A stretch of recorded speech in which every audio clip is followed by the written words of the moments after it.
নমস্কার বন্ধুরা, আজ আমি নিয়ে এসেছি গাঠি কচুর দারুণ টেস্টি একটি নিরামিষ রেসিপি। একবার আমার মতো এইভাবে বানিয়ে দেখুন, গরম ভাতের সাথে অসাধারণ লাগে খেতে। আশা করছি আজকের এই নিরামিষ গাঠি কচুর রেসিপিটি আপনাদেরও ভীষণ ভালো লাগবে। চলুন তাহলে দেখে নেওয়া যাক। তো প্রথমেই দেখুন, এখানে আমি কয়েকটা গাঠি কচু নিয়েছি আর সঙ্গে একটা আলু নিয়েছি। তো আমি এখানে আলু নিয়েছি, আপনারা কিন্তু শুধুমাত্র গাঠি কচু দিয়েও করতে পারেন। তো আলু আর গাঠি কচুটা দেখুন কেটে নিয়েছি, আর এটা কিন্তু একটু লম্বা লম্বা করে কেটেছি। যেভাবে আলু কেটেছি সেভাবেই কিন্তু কচুটাও কেটেছি।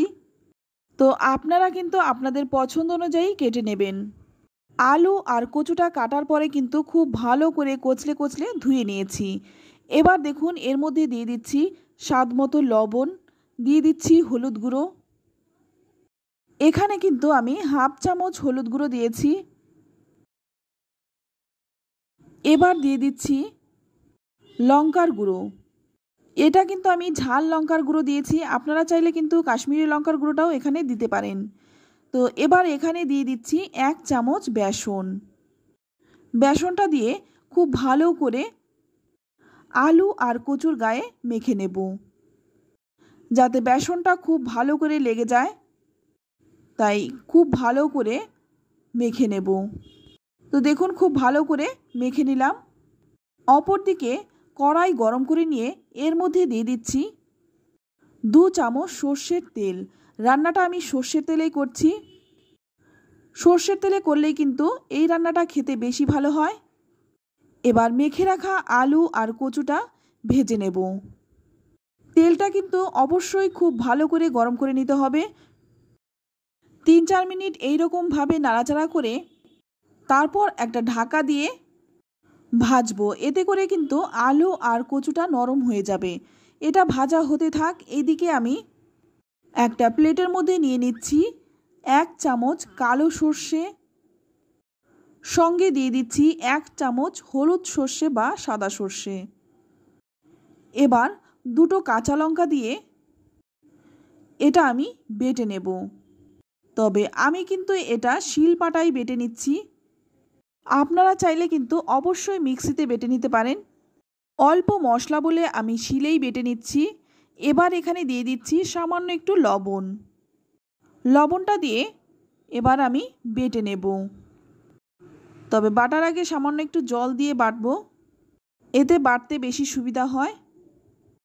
তো ভালো করে বেটে নিচ্ছি।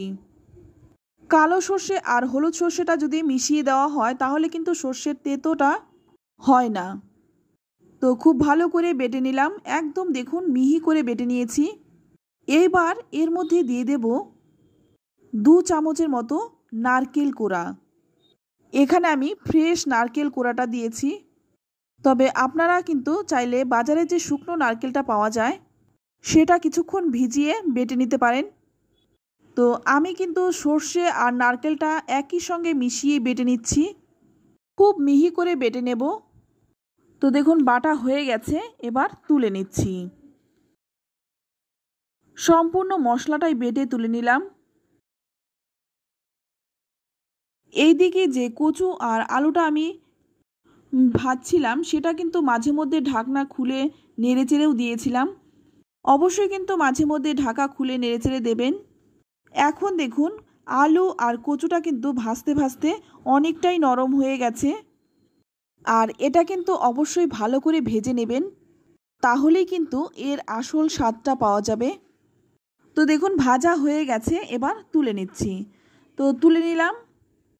এবার ওই কড়াইয়ের মধ্যেই দেখুন একটু তেল রয়েছে, তার মধ্যে আমি আর 1 চামচ তেল দিয়ে দিলাম। ফোড়নে দিয়ে দিচ্ছি হাফ চামচ কালো জিরে, আর দিয়ে দিচ্ছি 2টো শুকনো লঙ্কা। কালো জিরে আর শুকনো লঙ্কাটাকে একটু ভেজে নেব। তো ভাজা হয়ে গেলেই এর মধ্যে দিয়ে দেব একটা মিডিয়াম সাইজের কুচনো টমেটো।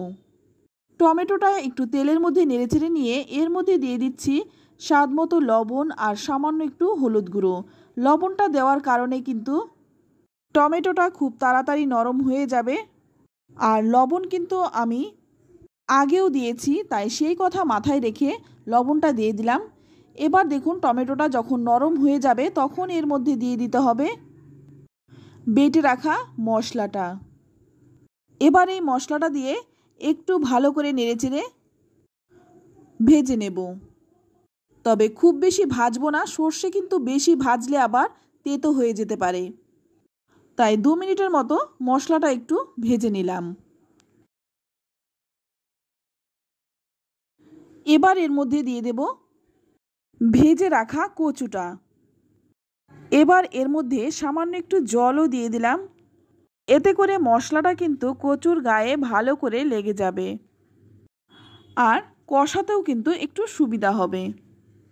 তো ভালো করে নেড়েচেড়ে মিশিয়ে নিলাম। এবার এর মধ্যে দিয়ে দিচ্ছি 1 চামচ চিনি।